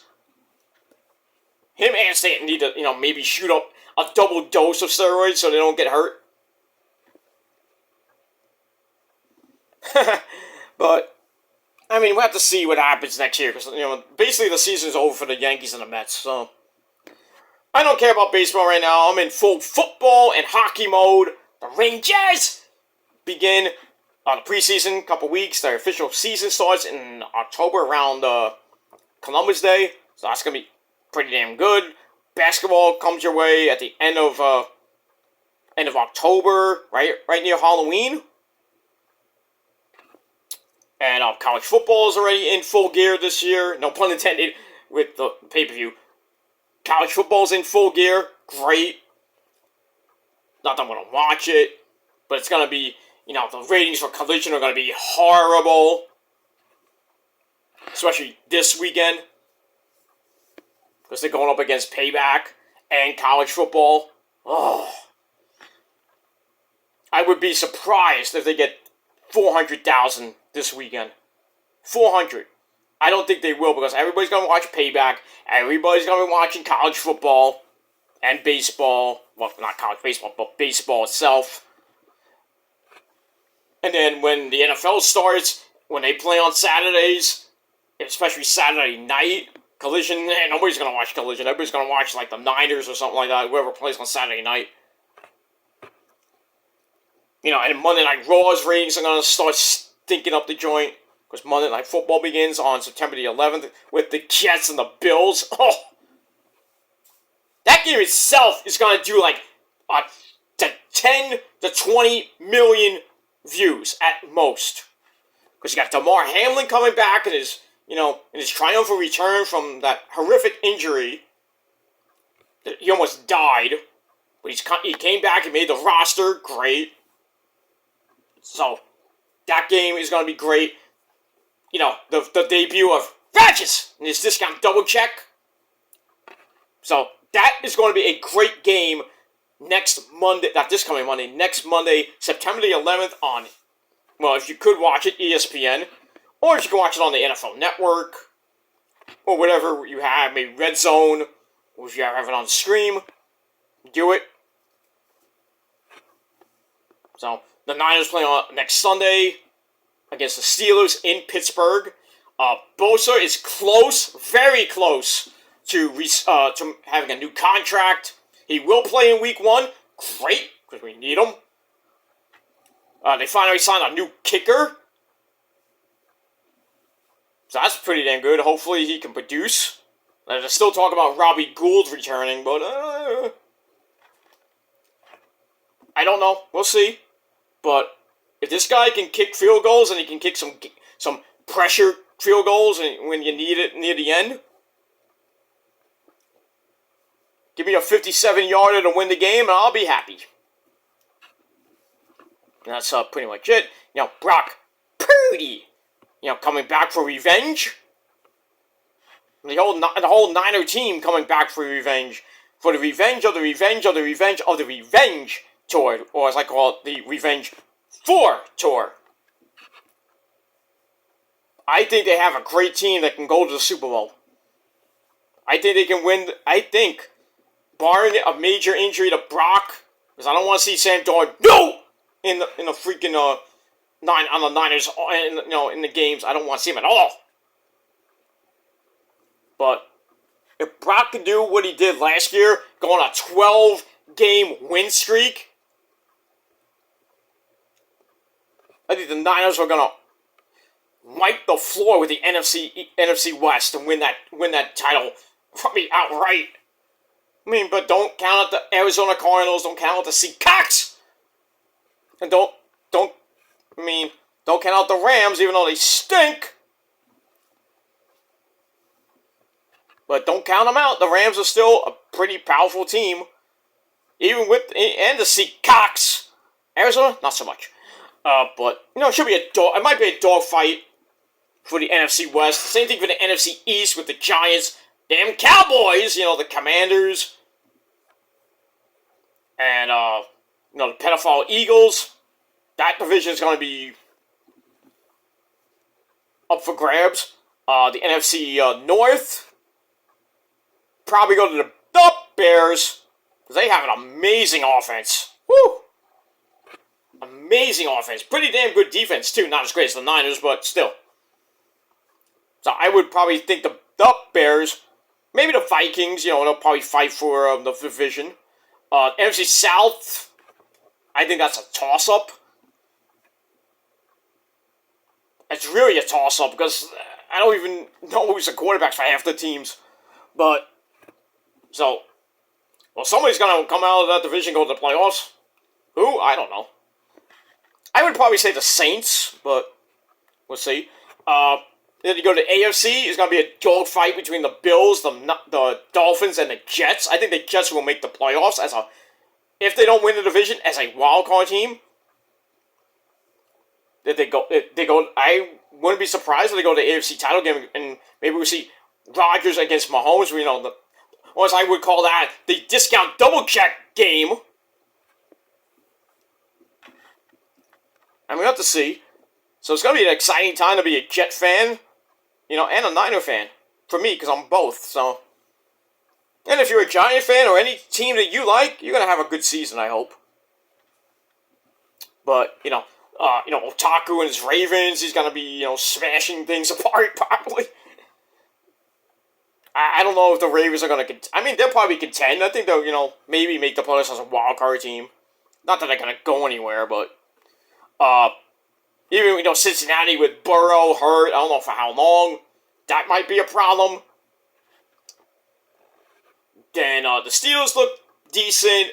The Browns, I don't know. That's the NFC North. AFC North, AFC South.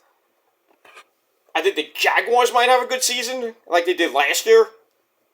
And then the AFC West, that's basically the Kansas City Chiefs division to lose. Even though the Raiders, the Raiders that did it, came in Block and Suva. The Raiders got Jimmy G, big fucking whoop. Yeah, no wonder Kyle Shanahan was pissed off today when some douchebag reporter was like, "Oh, what do you think about Jimmy G? Fuck him!" Yeah, pretty much. Fuck you.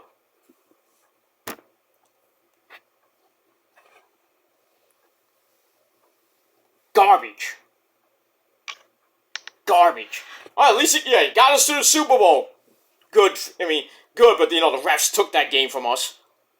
In Super Bowl 50, what is it, up to 56, 55, whatever it was, 3 years ago. Don't get me started with that. It was heartbreaking to lose that game, and then heartbreaking 3 days later to lose my brother from another mother. But, I think, they had a great team. They should have won that game. The refs didn't fuck that game up. And the Niners didn't really kind of choke a little bit. And then the year after that, when they went to the NFC title game against the Rams and choked that one too. When that guy had a freaking easy interception, had it in his hands and dropped it. And then the Rams came back and won. Ugh. That hurt. They took the lead and Jimmy G just does what he does and fucks up. Scrambling for his life, throw the ball out of the... Get the ball out to someone, I don't care who it is, throw the fucking ball, and he just takes a goddamn 20-yard fucking sack. Fucking idiot. Then he got hurt, and Brock Purdy comes in, and Purdy was way better than Jimmy G. And Trey Lance combined. Good luck on Dallas there, Trey Lance. You probably won't be playing much. Unless Dak Prescott gets, hurt or he sucks. Unless it's mop-up duty. Which I doubt the Cowboys would do unless they're playing, some shit team. Maybe against it would be really nice, because they play the Giants on next Sunday at Sunday Night Football. Cowboys wipe the floor with the Giants, and then we see Trey Lance running laps around the Giants defense. That would be funny. But I think that would be a good game. I think it might be, maybe it might be a high-scoring game, but we'll see. I think the Chiefs are going to obliterate and maul the Lions in that Thursday night game to start the season. And the Niners against Pittsburgh should be a pretty close game. I think the Niners will win. Jets against the Bills, like I said, that's going to be a great game on Monday Night Football. That could be a close game. But we'll have to see. Rodgers against Josh Allen. Woo! That's football, baby. That's what I want to see. I want to see two great quarterbacks duking it out. Yeah, even Dak Prescott against Daniel Jones on Sunday Night Football. I think that. I hate both teams. I think it'll be a great game. I hate both teams, but I have to, I will be watching it, with my pops, and my pops are screaming up a lung, son of a bitch! I'm like, oh, come on, dude. But God forbid me and my dad are going to have a war in week 3. Giants, Niners in Santa Clara. Oh, baby.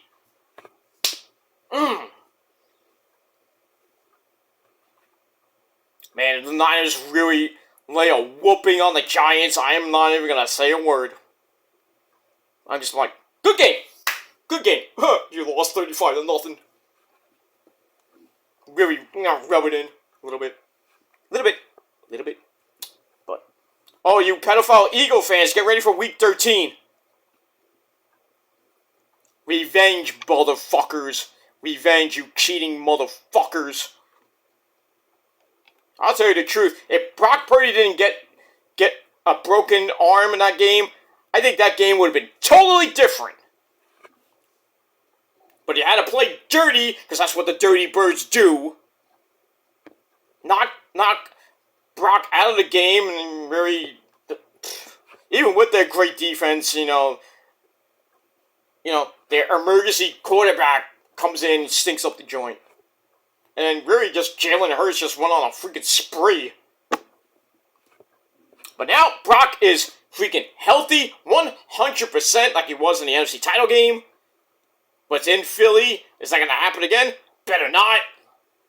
I'd love to see Jalen Hurts get that treatment, but not to wish him any injuries, but payback's a bitch, isn't it?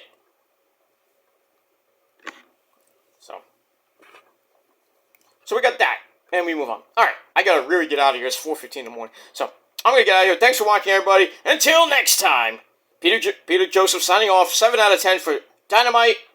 That's it. Thanks for watching, everybody, if you stayed up watching this video with me. But if you see this tomorrow, get through 2 hours of great fucking wrestling talk and football talk. Good sports talk. That's it. And that's my, on my old, I'll end with this. I used to do a sports radio show and college radio, and we ended like this.